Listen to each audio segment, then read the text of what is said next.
Assalamualaikum warahmatullahi wabarakatuh dan salam sejahtera. Bertemu kembali kita di Sembang Santai P147 Parit Sulong dan bersama dengan saya lagi sekali pada hari ini, Mimi Hairudin selaku hos anda. Dan saya tidak keseorangan pada malam ini, bertemankan seorang jejaka yang kacak lagi bergaya di sebelah saya, iaitu YB Muhammad Farid bin Muhammad Khalid selaku Esko Agama Negeri Johor dan Merangkap Adun Semerah, dan juga Ketua Pemuda UMNO Parit Sulong serta Naib Ketua Pemuda UMNO Johor. Apa khabar YB? Boleh panggil YB Boleh. Terima kasih. Alhamdulillah, terima kasih. Kalau Mimi nak tahu, ya. Pemuda sini panggil saya bukan YB. Panggil apa tu? Dia panggil Young Bro. Young Bro. YB juga. Sebab kita daripada hari kempen masa PRN dulu, pas menang saja, saya beritahu dengan orang Semerah yang muda-muda ni tak payah panggil saya YB lah. Saya kata panggil saya Young Bro. Young Bro.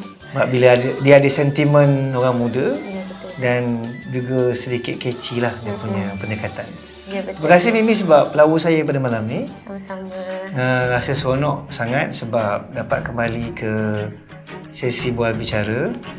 Dulu masa kita pembangkang ya, masa sebelum PRN Johor yang ke-15, saya kerap juga masuk ke sesi bual bicara dalam talian, juga sering diundang ke Kuala Lumpur sebelum PKP. Sebab saya dulu adalah Esko Majlis Belia Malaysia. Jadi topik-topik pasal perundangan dan juga hal hak asasi kebebasan orang muda, biasanya saya dijadikan panel untuk membincangkan hal-hal ni. Jadi rasanya lepas PRN hari itu, mungkin sebab sibuknya jadual kita agak terbatas masa. Terima kasih jemput saya. Sama-sama. Okey, baik. Kita dah kenal figura yang di sebelah saya ini. Okey, so Young Bro. Okey. Alright. Sepanjang 3 hari hari ini dah masuk hari ketiga kita berkempen, start daripada hari pertama iaitu penamaan calon. Macam mana perasaan YB? Rasa kita boleh menang tak? Saya rasa paling bersyukur sebab bila dah bubar parlimen hari itu, maksudnya kita dah kembali memberikan semula kuasa di tangan rakyat. Supaya rakyat yang sebelum ini mungkin agak keliru kerajaan mana yang baik ataupun tidak, mereka kena memilih semula selepas parlimen dibubarkan. Saya bersyukur sangat sebab semua orang akan dapat membuat pilihan untuk kesekian kalinya. Kalau sebelum ini masa PRU yang ke-14, mereka telah pun memilih satu watak dalam parti politik tertentu untuk menjadi kerajaan, ya, Allah dah kabulkan. Kita semua merasai kepayahan berada dalam kerajaan itu. Dan saya lagi sekali bersyukur sebab bila mana mandat dikembalikan pada rakyat, rakyat yang kita yakin bijaksana dan juga boleh membuat pilihan yang baik akan melakukannya untuk kali yang ke-15. Dan saya pun nampaknya dah pusing banyak kawasan ini sebab selaku Esko Kerajaan Johor, walaupun dalam kempen pilihan raya saya tak boleh tinggalkan tugas hakiki saya sebagai pengurusi portfolio Hal Ehwal Agama Islam Negeri Johor. Saya bersama dengan Jabatan Agama Islam Negeri Johor, Majlis Agama Islam Negeri Johor banyak turun pada masyarakat, dan saya suka nak kongsikan betapa mereka sebenarnya mahukan pembentukan kerajaan baru di peringkat pusat. Dan kalau rasa yakin ke BN boleh menang, bukan keterlaluan kalau saya katakan rakyat mengimpikan insya-Allah untuk Barisan Nasional kembali mentadbir. Betul. Okey, baik YB, kita teruskan agenda kita. Okey, setakat ni PH dengan PN ada membuat propaganda bahawa PRU kali ini dibuat untuk menyelamatkan kepimpinan UMNO. Jadi boleh tak YB bagi pandangan sikit? Baik, dia nak selamatkan kepimpinan UMNO yang mana? Kita pun tak tahu kita nak selamatkan kepimpinan UMNO yang mana. Datuk Seri Najib Tun Razak yang kita kasih nampaknya terpaksa menjalani hukuman penjara. Jadi selamatkan macam mana? Kitalah parti yang paling menghormati undang-undang. Dah jadi kerajaan pun selepas jatuhnya Perikatan Nasional, Pakatan Harapan, kemudian naiknya Perikatan Nasional, Jatuh pula mereka. Naiknya kerajaan baru yang ditadbir oleh Yang Amat Berhormat Datuk Ismail Sabri. Pemimpin UMNO tak lepas juga daripada dakwaan di mahkamah. Presiden parti kita, Pengerusi Barisan Nasional, masih lagi menjalani perbicaraan untuk kes-kesnya yang lain. Jadi kalau nak kata pilihan raya ni bagi menyelamatkan pemimpin UMNO tu membohong aja. Membongak je diorang tu. Yang saya nak katakan, dia tidak menyelamatkan sesiapa. Tapi ini adalah untuk reset balik Malaysia. Untuk sesi pembetulan semula negara ini. Dari segi kehakimannya jangan diganggu. Siapakah agaknya kerajaan yang tak pernah mengganggu sistem kehakiman? BN lah. Untuk memastikan ekonomi kembali pada landasan yang tepat. Siapakah kerajaan yang sebelum PRU 14 nilai $1 dengan ringgit Malaysia baru 3.85 ringgit. Tapi sekarang dah jadi teruk 4.6 ringgit $1. Betul. Kita nak kembalikan balik kestabilan mata wang ringgit kita. Kerajaan mana yang boleh laksanakan? Barisan Nasional. Nak mengembalikan perpaduan dan keharmonian kaum dalam Malaysia sebelum berlakunya PRU yang ke-14, Malaysia aman, tenang. Tapi kucak-kacir selepas itu. Siapakah yang layak mengembalikannya? Barisan Nasional. Ini 3 agenda kita ni yang kita perlu katakan inilah keperluan untuk PRU 15 dilaksanakan. Tak ada kaitan pun dengan nak bebaskan mana-mana pemimpin BN UMNO yang dalam kes di mahkamah. Cuma nak bagi tahu juga, bukan orang UMNO je yang masuk ke mahkamah sekarang. Tu Presiden muda tu, Syed Saddiq, kluster mahkamah juga. Tapi saya nak katakan, insya-Allah menangnya Barisan Nasional. Siapa yang memang layak dibicarakan akan terus dibicarakan. Walaupun dia pemimpin BN dan UMNO, termasuk juga Syed Saddiq. Itu dia kata-kata daripada Yang Bro kita. Baik, itu semua hanya propaganda saja. Alright, so Yang Bro, Johor telah dipimpin oleh Barisan Nasional. Jadi pada pandangan Yang Bro, kenapa perlu kerajaan pusat juga dipimpin oleh Barisan Nasional? Mimi, sebelum PRU yang ke-14, semasa Johor ditadbir oleh Yang Amat Berhormat Datuk Khairul Nordin, kita mencatatkan pelaburan masuk ke negeri Johor 30 bilion. Ketika itu 30 bilion kira tinggi, ya. Tapi lepas PRU yang ke-14, pelaburan paling tinggi dalam Johor antara 9 hingga 11 bilion saja. Hampir separuh lebih, ya. Dekat 70%, 60% pelaburan tu lari dan tidak datang ke negeri Johor. Jangan sebut sebab COVID. Kemerosotan pelaburan masuk ke negeri Johor berlaku seawal tahun akhir 2018 dan 2019. Kita COVID 2020, akhir 2019. Jadi jangan kata ekonomi drop sebab COVID. Sebelum COVID lagi, kerajaan yang pimpin Johor ni pelabur dah tak percaya dah. Ketika itu kerajaannya Pakatan Harapan. Jadi saya katakan, ketika Datuk Khalid Nordin mentadbir negeri Johor, kita pernah mencatatkan tingginya pelaburan masuk ke negeri Johor. Dan Johor menjadi antara negeri terbaik pelaburannya dan prestasi ekonominya.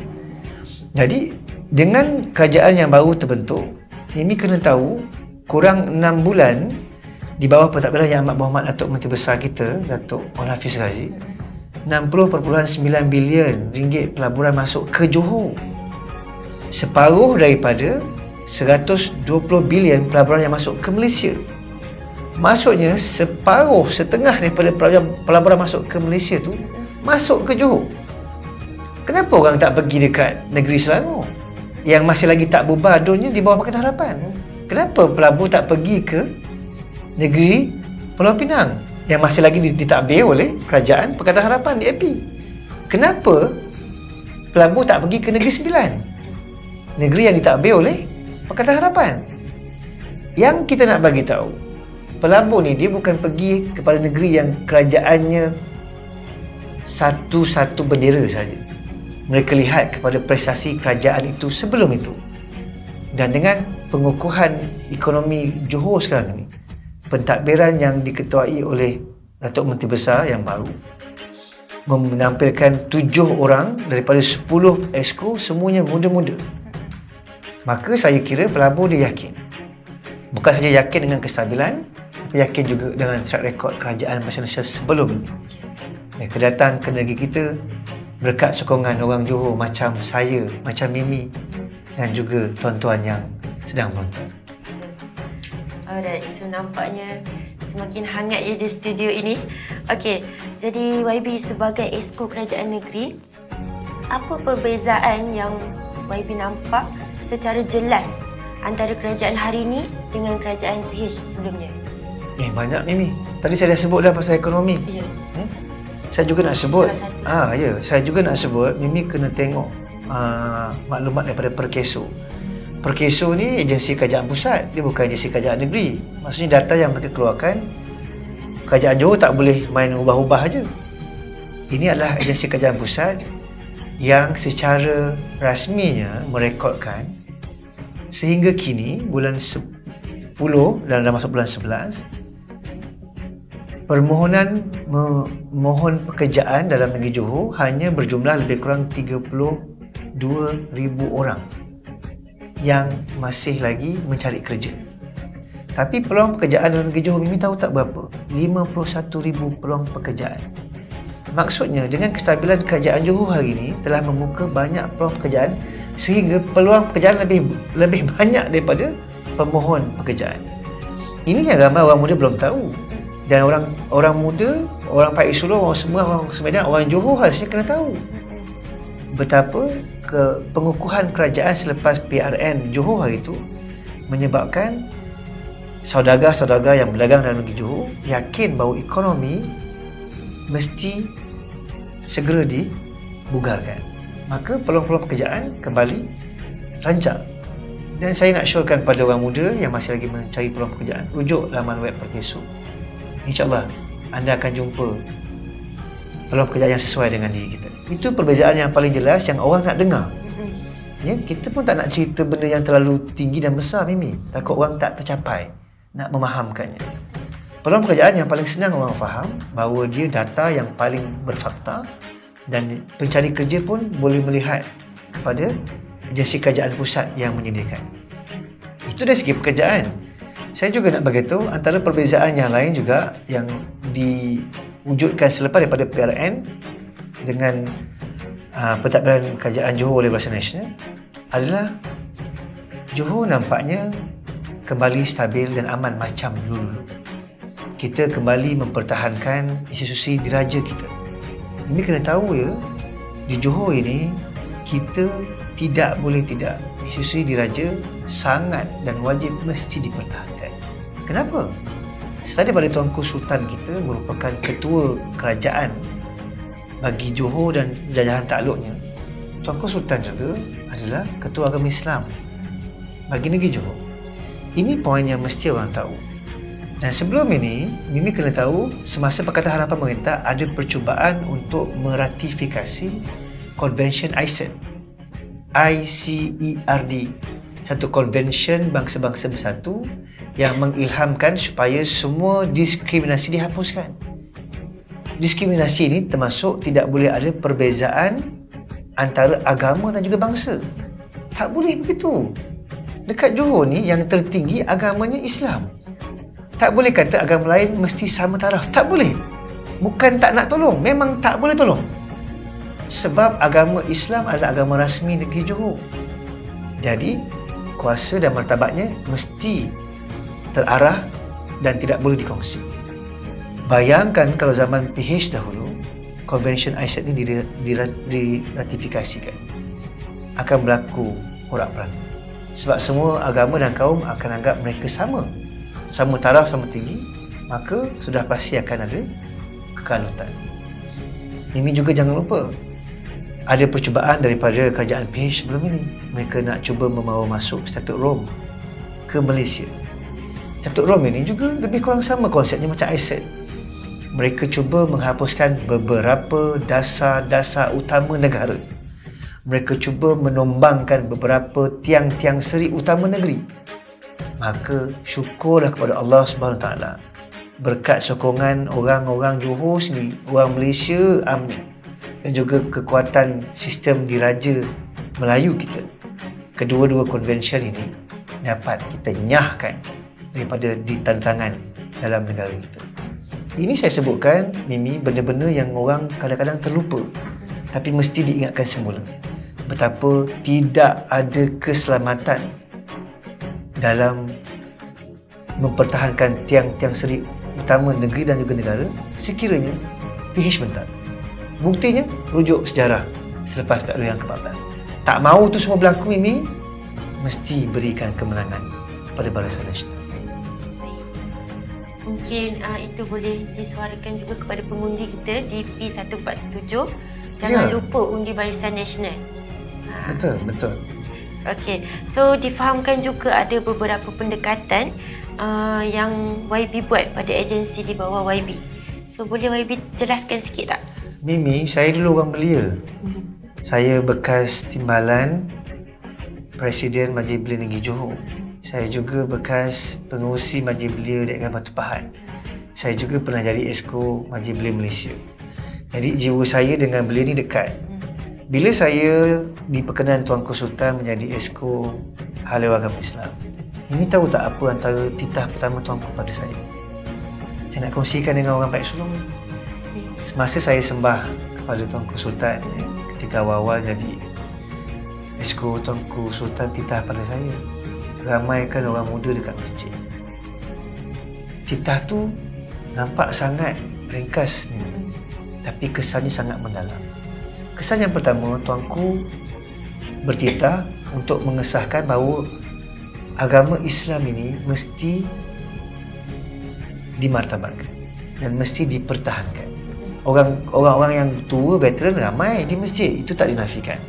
Tapi orang muda ni mesti kembali diramaikan di masjid. Kenapa? Kitalah kelompok muda yang akan pertahankan agama Islam selepas daripada ni. Selepas orang tua-tua kita pergi meninggalkan kita. Bila saya fikir balik, agaknya cara macam mana saya nak ajak orang muda datang ke masjid. Saya kena fikir pun cara orang muda ni. Ya? Mengajak mereka hanya ke masjid begitu saja, semua orang dah buat. Tapi kita ada cabaran yang besar. Nampaknya kita mesti ramaikan lagi. Saya dapat satu idea untuk menjadikan masjid dan surau kita ada kemudahan Wi-Fi. Ini sekarang Wi-Fi ni satu keperluan. Dia bukan kehendak. Wi-Fi bukan kemewahan. Dia diperlukan oleh semua orang. Yang belajar, yang bekerja, yang nak buat kerja sekolah, bahkan yang nak download resepi masakan, dan yang nak berhubung dengan anak cucu di kampung. Wi-Fi penting. Jadi saya ilhamkan supaya Wi-Fi dijadikan kemudahan tambahan di masjid dan surau seluruh negeri Johor. Tapi mulai tahun depan, Mimi, dia akan dipasang secara berperingkat di masjid dan juga di sekolah-sekolah agama kita. Maksudnya, kalau kita pasang Wi-Fi di masjid dan surau, anak muda mesti akan tertarik. Mereka tak perlu lagi pergi ke mamak, ke cafeteria semata-mata untuk gunakan Wi-Fi. Nak pergi makan boleh, tak ada masalah. Jangan pula saya kata kita menutup perut nasi orang, Mimi, ya. Tapi kemudian Wi-Fi tu, kenapa perlu ada di masjid? Saya buat serampang dua mata ini. Saya daripada kena ada kemudahan Wi-Fi di masjid, masjid akan kembali menjadi pusat khidmat masyarakat. Orang akan bertumpu di masjid sebab masjid ada kemudahan tambahan yang sebelum ni mereka tak ada. Mimi, soalannya, kenapa orang kampung tak boleh ambil Wi-Fi? Bayarlah. Mimi, RM200 sebulan bukan benda kecil. Zaman sekarang kos barang meningkat. Nak suruh orang kampung bayar RM200 kat Wi-Fi rumah masing-masing, membebankan mereka. Jadi masjid kena ambil peranan. Bayangkan, Mimi, kita buat program ini, orang muda makin ramai ke masjid. Kan bagus? Jadi dengan rasa rendah diri, saya menjunjung kasih kepada Duli Yang Maha Mulia Tuanku Sultan atas titah yang telah baginda berikan, dan saya akan cuba sempurnakan titah baginda.